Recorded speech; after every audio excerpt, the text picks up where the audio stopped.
Welcome everybody to another edition of the Hurry Up. I'm your host of Down One Sports, Adam. Let's get into it. Week 2's in the books. You saw a lot of upsets. Well, almost in the books, excuse me. Almost in the books. You still got a game on Monday night. And then, believe it or not, week 3 starts right on Thursday. So you don't get really much of a reprieve.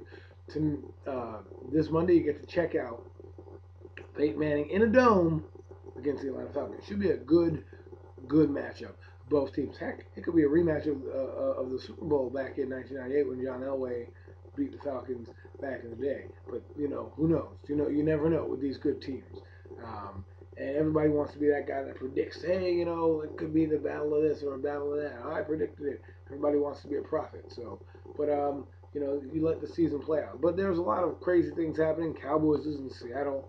The Arizona Cardinals were walking into Foxborough and beating New England. I don't think anybody saw that coming. So there's a lot of things happening in the NFL, and one of the things that happened in the NFL happened yesterday's game that everyone's talking about, and we're just going to go over real quick, and then we're going to let you go, and we'll talk to you probably about later in the week to preview week 3 and see how those things are going. But let's talk about it. The kneel down. There was a kneel down in the Giants game where the Tampa Bay Buccaneers fired out and knocked over some of the players on the Giants and almost injured the quarterback, and there was a lot of fighting between the linemen and things like that.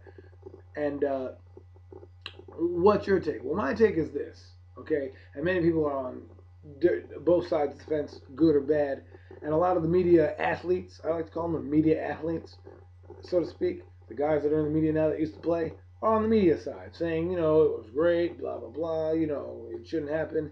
One guy that I agree with that was on the media side that was a player was Dan Marino. He said that Tom Coughlin was right. And what you got to understand is it's not necessarily not playing until the whistle is blown. I understand that. As a kid growing up, some of my parents, as I was getting into the game, were wondering why the teams didn't play with the last 30 seconds on the clock, 10 seconds on the clock.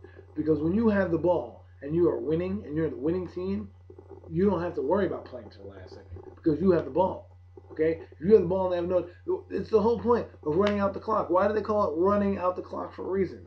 You know what I mean? When they have the ball inside of 1 minute and there's 4 kneel downs and the game is over, why aren't people pushing around? Oh, everyone's up in arms. No, you know why people are up in arms? Because nobody got hurt and people are complaining. Well, guess what, folks? It never really happens in an NFL game. I've seen people swiping at the ball. I understand that, but it never happens in an NFL game. In this particular instance, it wouldn't have mattered because if the Bucs had made a play, they would basically have to scoop and score because there's 5 seconds left. So you hike the play clock goes on. The average play takes about 3 to 5 seconds. So you'd have 3 seconds for the play, and plus you're becoming defenseless. When you're telling the team that and basically they ask the team what they're doing in that situation. They say, okay, we're going to kneel the football here. When your team says you're going to kneel the football, and the other team knows you're going to kneel the football, those guys aren't ready to play. They're thinking we're kneeling it. We're giving up. We are giving ourselves up. It's like when Michael Boley catches the interception and he goes to the ground. He is technically giving himself up. The play is over. That's what he did, or he was touched down by his teammates. There's a lot of rules that are unwritten in sports that you're not supposed to do, but don't happen.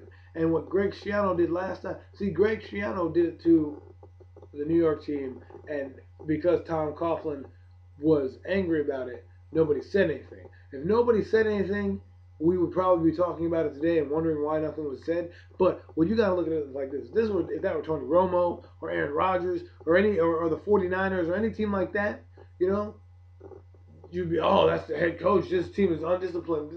You know what I mean? They're firing up. I don't care if you want to play to the whistle. I don't really care. All right? What can you do in that type of game? You're in the NFL. You're dealing with professional athletes. You're dealing with millions of dollars. And if you're an owner, you don't want to see that happen because if you lose your guy to an unwritten rule, when you're kneeling it down, and essentially the game is had in the bag, and your team or the opposing team decides we're going to be heroes, it really eliminates and takes away from the game that was played. And you really got to appreciate the Giants game because it was a thriller. It was a thrilling game. If you were there, you probably were on an emotional roller coaster, emotional high, it just was out of control. Out of control. So many big plays. So many downfield throws.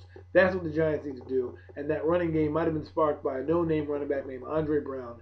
And we'll see what happens this week with Andre Brown. If the Giants can get a one-cut north and south type of runner, this may help them.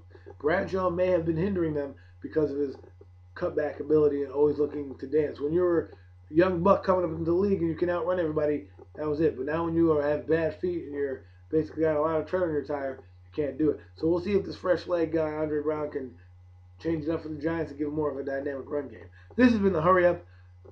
Enjoy the games on Monday night, folks. Should be a barn burner in the dome down in Georgia. Have fun.